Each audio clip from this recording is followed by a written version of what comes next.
Percy, he said, did your mother tell you nothing? She said, I remember her sad eyes looking out over the sea. She told me she was afraid to send me here, even though my father had wanted her to. She said that once I was here, I probably couldn't leave. She wanted to keep me close to her. Typical, Mr. D said. That's how they usually get killed. Young man, are you bidding or not? What? I asked. He explained impatiently how you bid in Pinnacle, and so I did. I'm afraid there's too much to tell, Sharon said. I'm afraid our usual orientation film won't be sufficient. Orientation film? I asked. No, Sharon decided. Well, Percy, you know your friend Grover is a satyr. You know he's pointed to the horn in the shoebox, that you have killed the Minotaur. No small feat either, lad. What you may not know is that great powers are at work in your life. Gods, the forces you call the Greek gods, are very much alive. I stared at the others around the table. I waited for somebody to yell. But all I got was Mr. D yelling, "Oh, a royal marriage." Trick, trick, he crackled as he tailed up his points. Mr. D, Grover asked timidly, if you're not going to eat it, could I have your Diet Coke can? All right. Grover bit a huge shard out of the empty aluminum can and chewed it mournfully. Wait, I told Sharon, you're telling me there's such thing as a god? Well, now, Sharon said, God, capital G, God, that's a different matter altogether. We shan't deal with the metaphysical. Metaphysical? But you were just talking about, gods plural, as in great beings that control the forces of nature and human endeavors. The immortal gods of Olympus. That's a smaller matter. Smaller? Yes, quite. The gods we discussed in Latin class. Zeus, I said. Hera, Apollo? You mean them? And there was again distant thunder on a cloudless day. Young man, said Mr. D, I would really be less casual about throwing those names around if I were you. But they're stories, I said. They're myths to explain lightning and the seasons and stuff. They're what people believed even before science. Science, Mr. D scoffed. And tell me, Perseus Jackson, I flinched when he said my real name, which I never told anybody. What will people think of your science 2,000 years from now? Mr. D continued. They will call it primitive mumbo-jumbo, that's what. Oh, I love mortal. They have absolutely no sense of perspective. They think they've come so far. And have they, Sharon? Look at this boy and tell me. I wasn't liking Mr. D much, but there was something about the way he called me mortal, as if he wasn't. It was enough to put a lump in my throat to suggest why Grover was dutifully minding his cards, chewing his soda can, and keeping his mouth shut. Percy, Sharon said, you may choose to believe it or not, but the fact is that immortal means immortal. Can you imagine that? For a moment, never dying, never fading, existing just as you are for all time? I was about to answer, off the top of my head, that it sounded like a pretty good deal, but the tone of Sharon's voice made me hesitate. You mean whether people believed in you or not, I said. Exactly, Sharon agreed. If you were a god, how would you like being called a myth? An old story to explain lightning?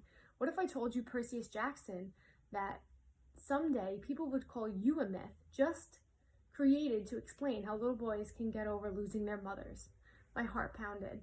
He was trying to make me angry for some reason, but I wasn't going to let him. I said, I wouldn't like it, but I don't believe in gods.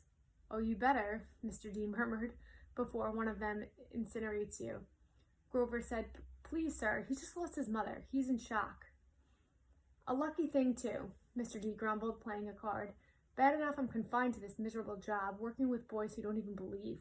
He waved his hand, and a goblet appeared on the table, as if the sunlight had bent, momentarily, and woven the air into glass. The goblet filled itself with red wine. My jaw dropped, but Sharon hardly looked up. Mr. D, he warned you, your restrictions. Mr. D looked at the wine and feigned surprise. Dear me, he looked at the sky and yelled, old habits, sorry. More thunder. Mr. D waved his hand again, and the wine glass changed into a fresh can of Diet Coke. He sighed unhappily, popped to the top of the soda, and went back to his card game. Sharon winked at me. Mr. D offended his father a while back, took a fancy to a wood nymph who had been declared off limits. A wood nymph, I repeated, still staring at the Diet Coke can like it was from outer space. Yes, Mr. D confessed. Father loves to punish me. The first time, prohibition. Ghastly. Absolutely horrid 10 years. The second time, well, she was really pretty. And I couldn't stay away the second time. He sent me here. Half-Blood Hill. Summer camp for brats like you. Be a better influence, he told me. Work with youths rather than tearing them down. Ha! Absolutely unfair. Mr. D sounded about 6 years old, like a pouting little kid. And I stammered. Your father is D. Immortale Chiron, Mr. D said. I thought you taught this boy the basics. My father is Zeus, of course. I ran through D names from Greek mythology. Wine, the skin of tiger, the satyrs that all seemed to work here. The way Grover cringed as if Mr. D was his master. You're Dionysus, I said, the god of wine. Mr. D rolled his eyes. What do they say these days, Grover? Do the children say, well, duh? Yes, Mr. D. Then, well, duh, Percy Jackson. Did you think I was Aphrodite, perhaps? You're a god. Yes, child. A god, you. He turned to look at me straight on, and I saw kind of a purplish fire in his eyes, a hint that this whiny, plump little man was only showing me the tiniest bit of his true nature. I saw visions of grapevines choking, unbelievers to death, drunken warriors insane with battle lust, sailors screaming as their hands turned to flippers, their faces elongating into dolphin snouts. I knew that if I pushed him, Mr. D would show me worse things. He would plant a disease in my brain that would leave me wearing a straitjacket in a rubber room for the rest of my life. Would you like to test me, child? He said quietly. No, sir. The fire died a little. He turned back to his card game. I believe I win. Not quite, Mr. D, Chiron said. He set down a straight, tallied the points, and said, the game goes to me. I thought Mr. D was going to vaporize Chiron right out of his wheelchair, but he just sighed through his nose, as if he were used to being beaten by the Latin teacher. He got up, and Grover rose too. I'm tired, Mr. D said. I believe I'll take a nap before the sing-along tonight. But first, Grover, we need to talk again about your less-than-perfect performance on this assignment. Grover's face beaded with sweat. Yes, sir. Mr. D turned to me. Cabin 11, Percy Jackson, and mind your manners. He swept into the farmhouse, Grover following miserably. Will Grover be okay? I asked Chiron. Chiron nodded, though he looked a bit troubled. Old Dionysus isn't really mad. He just hates his job. He's been grounded, I guess you would say, and he can't stay waiting another century before he's allowed to go back to Olympus. Mount Olympus, I said? You're telling me there really is a palace there? Well now, there's Mount Olympus in Greece, and then there's the home of gods, the convergence point of their powers, which did indeed used to be on Mount Olympus. It's still called Mount Olympus out of the respect of the old ways, but the palace moves, Percy, just as the gods do. You mean the Greek gods are like here? Like in America? Well, certainly, the gods move at the heart of the West. The what? Come on, Percy. What you call Western civilization? Do you think it's just an abstract concept? No, it's a living force, a collective consciousness that has burned bright for thousands of years. The gods are part of it. You might even say they are the source of it, or at least they are tied so tightly to it that they couldn't possibly fade, not unless all of the Western civilizations were obliterated. The fire started in Greece. Then, as you well know, or as I hope you know since you passed my course, the heart of the fire moved to Rome, and so did the gods. Oh, different names, perhaps Jupiter for Zeus, Venus for Aphrodite, and so on, but the same forces and the same gods. And they died. Died? No. Did the West die? The gods simply moved. To Germany, to France, to Spain for a while. Wherever the flame was brightest, the gods were there. They spent several centuries in England. All you need to do is look at the architecture. People do not forget the gods.